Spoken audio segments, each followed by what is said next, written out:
and welcome to Hot Issues. Today we are looking at Parliament, its functions, the politics of Ghana, the economy of Ghana, and all the things that concern you.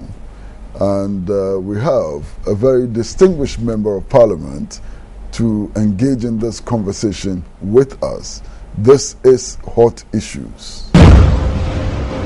We are extremely happy to be hosting the majority leader in Parliament, Honorable Dr. Benjamin Kunbour, who is also the Member of Parliament for Nandom. Sir, you're welcome.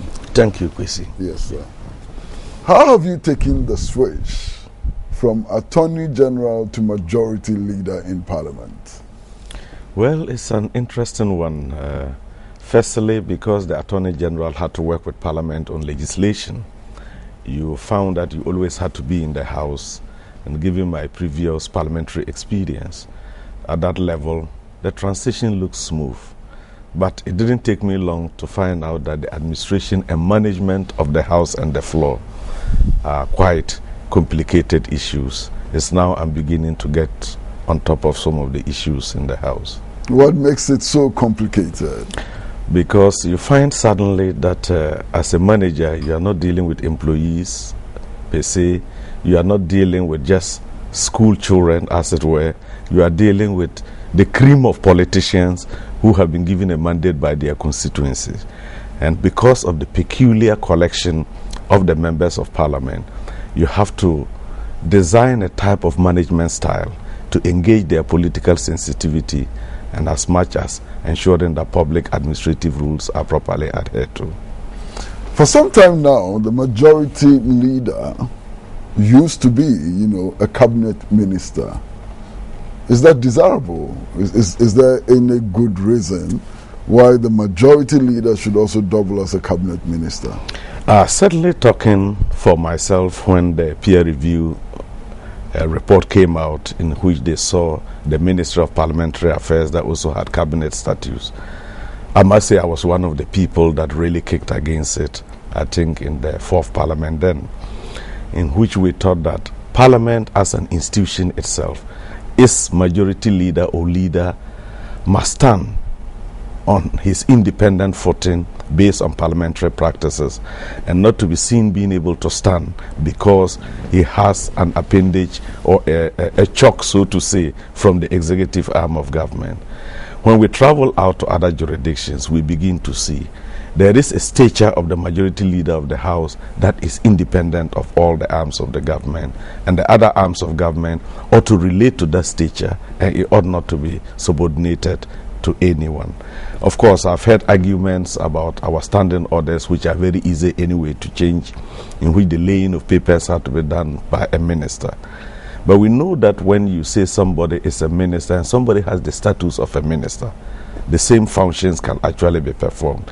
If your standing order says the majority leader can always lay papers, that is the end of the matter.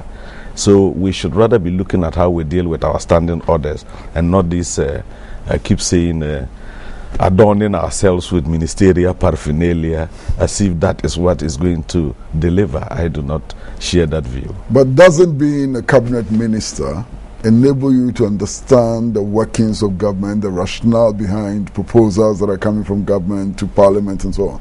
Doesn't it help? It does. But what happens is that you'll be in attendance in Parliament. In both the presidential and parliamentary systems around the world, the leader of the House is always in cabinet. Mm-hmm. And so he's supposed to be seized with all the developments and processes that take place in government.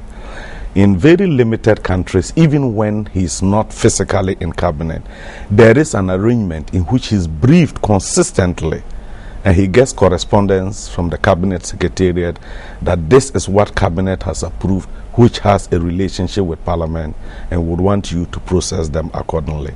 I think we will get there eventually, but that communication is what shows that a particular matter is properly before Parliament. Right now we have the table office, and when a minister is able to get something to the table office, the leader of the House, who is to organize government business, sees it on the other paper, and he chairs the business committee. So it's still part of a growing up process in our democracy, and I think we'll get there eventually.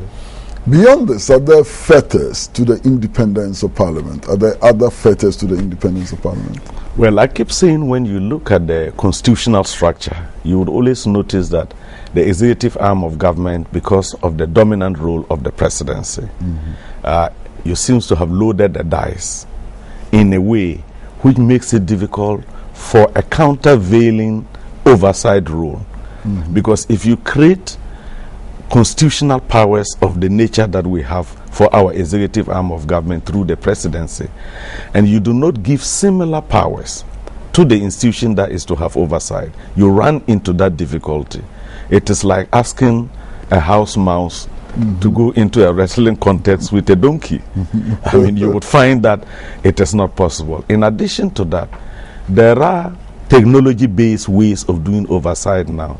You can no more use the rules of oversight in the 1960s for today. All that technology, manpower, and capacity is loaded again in the executive and not in the legislature. So you find that at almost every point of the ladder, you do not really have that relationship in which Parliament is empowered. But having said that, I have also been critical about Parliament. The impression is that Parliament is like an innocent lamb whose blood is being soured by the executive horns. I've never come across Parliament itself invoke Article 103 to carry out an inquiry and investigation in the affairs of any MDE, and an overbearing executive has stopped them. Because the executive doesn't even have that capacity to stop them. It is a matter that Parliament invokes the article, invites the appropriate institutions. If they do not appear, it amounts to contempt, and the processes of contempt can be implemented. So we have not been able to really appropriate even the marginal concessions that the Constitution gives to Parliament. And I believe that if we operationalize them well, we still should be able to provide effective counterbalance to executive. What about the situation in which the president is enjoined, in fact is obligated by the Constitution to appoint 50% of his ministers from Parliament? Yes. Doesn't it compromise the independence of Parliament? It does, because that is one of the issues that is under consideration in the constitutional review, and I guess there is going to be one that will come up when these constitutional amendments do find their way to the House. You see, the significance of that is that it also just permeates the entire political spectrum and parliamentary practices. The impression seems to be that every MP must be a good boy of the executive to be considered in that 50% bracket. When people come for the first time and find themselves in that bracket, you always find that they don't learn quickly to climb the parliamentary rows.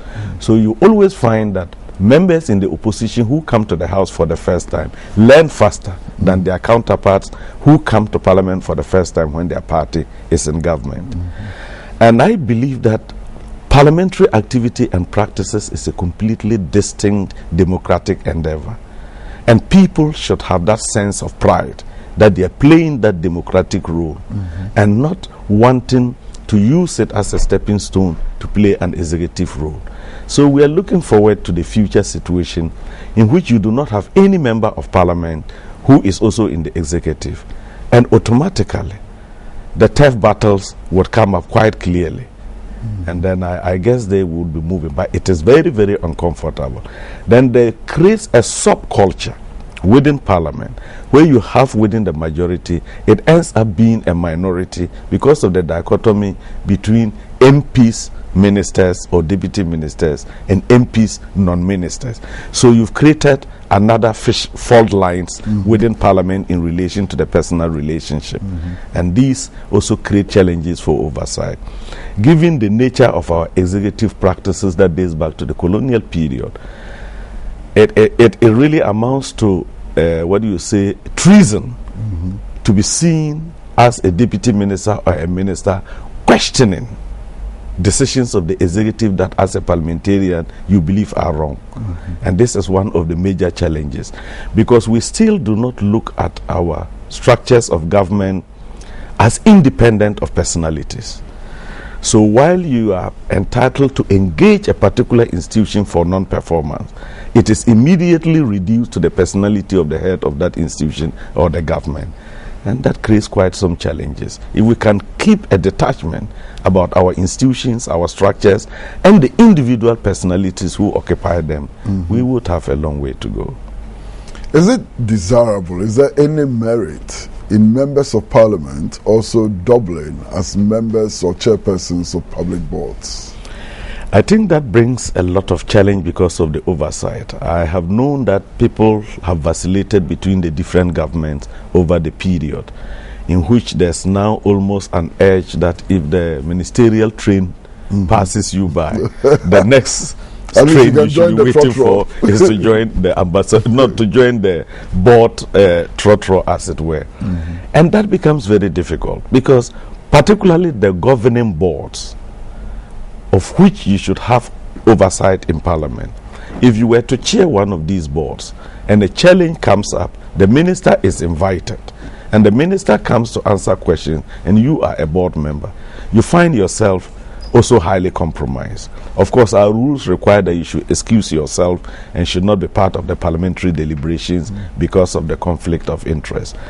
But it has another dimension, because we are having our corporate governance structures in a very strange manner, where a sector minister who is to direct a particular board on matters of policy sits in the board as a member of the board ex officio, and the board is chaired by a non-minister. So when you get into the conflict situation, and the minister could also be a parliamentarian, precisely making it worse. So I think we need to take a second look and disaggregate our boards. There are different types of boards and we treat them in the same way. You even have executive boards who literally run the day-to-day administration. You also have some boards that are composed of both executive and non-executive, like the constitutional ones. So the role really of MPs, I know this is not a popular statement with members of the House, but I've always entreated the members that if you want to be a legislator, you can't look into a bottle with two eyes. Focus on the legislative processes. Give a lot of dignity to the legislative arm of government. And it will not make you any less important just because you are not seen hobnobbing with the executive, as it were. But it seems to be a material issue as well.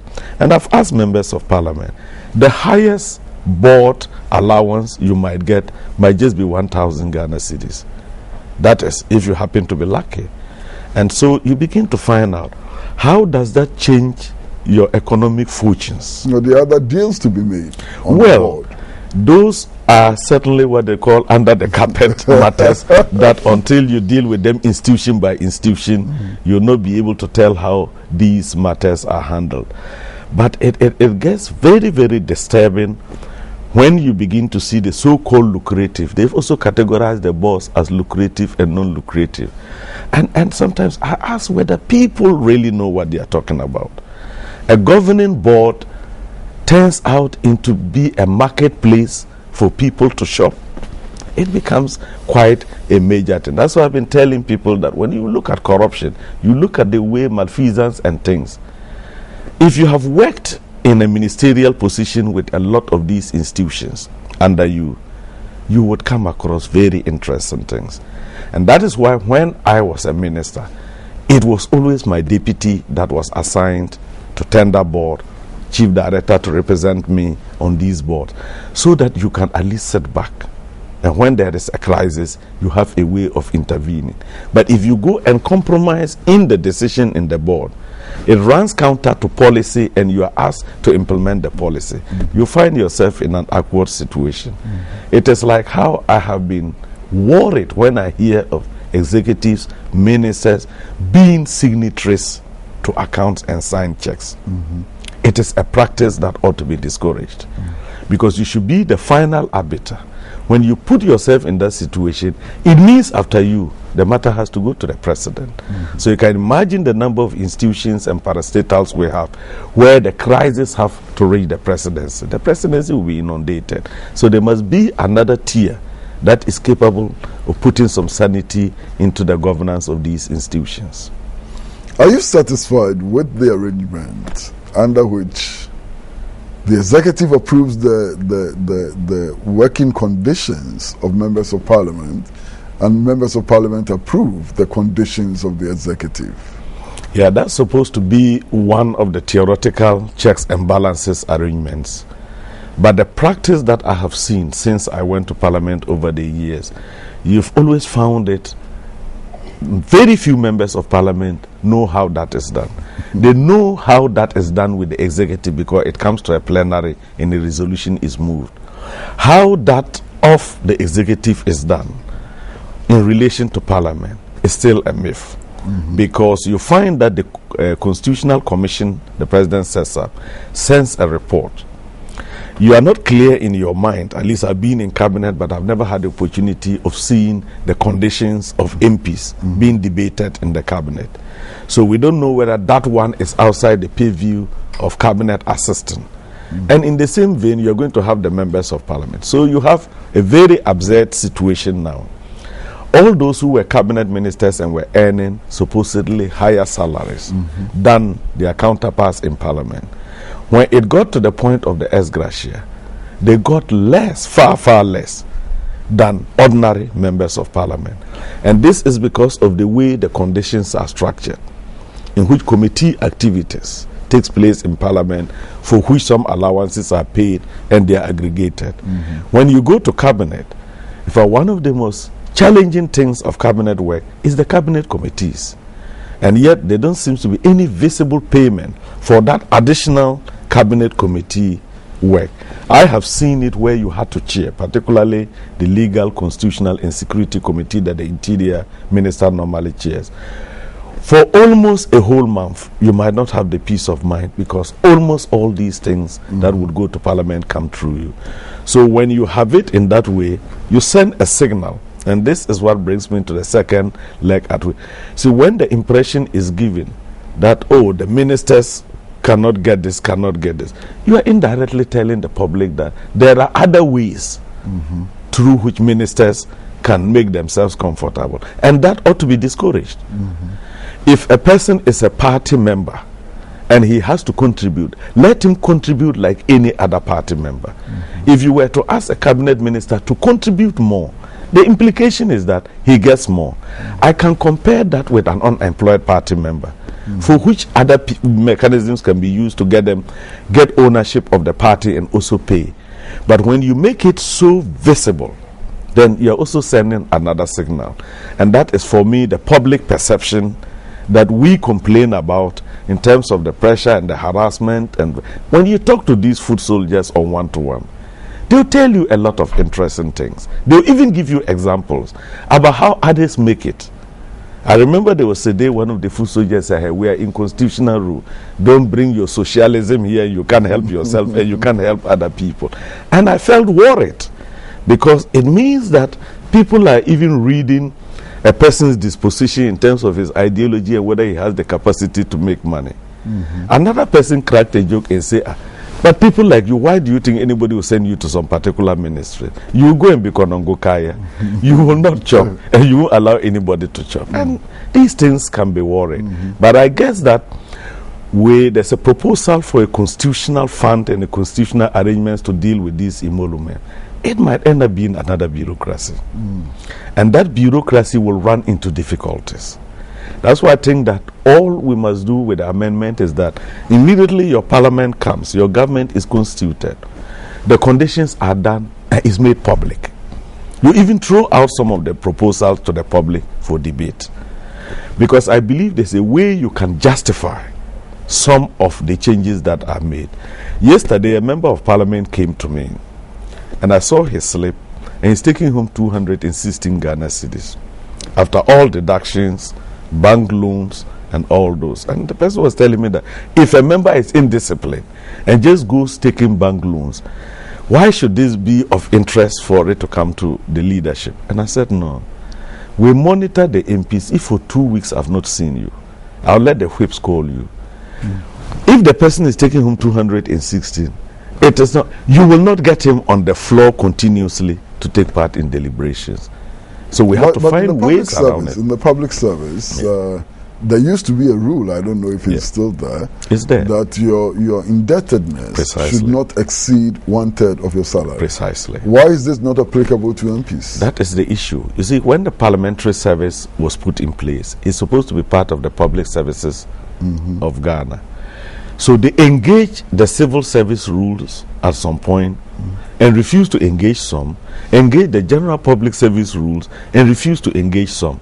So you find the parliamentary service in a type of limbo situation because there's no historical memory of how the parliamentary services operate. Then there's no direct connection between the public service rules of the parliamentary service and members of parliament. And this creates the challenge. We assume that we apply the rules across board, but that is certainly not the case because it's an Article 71 category.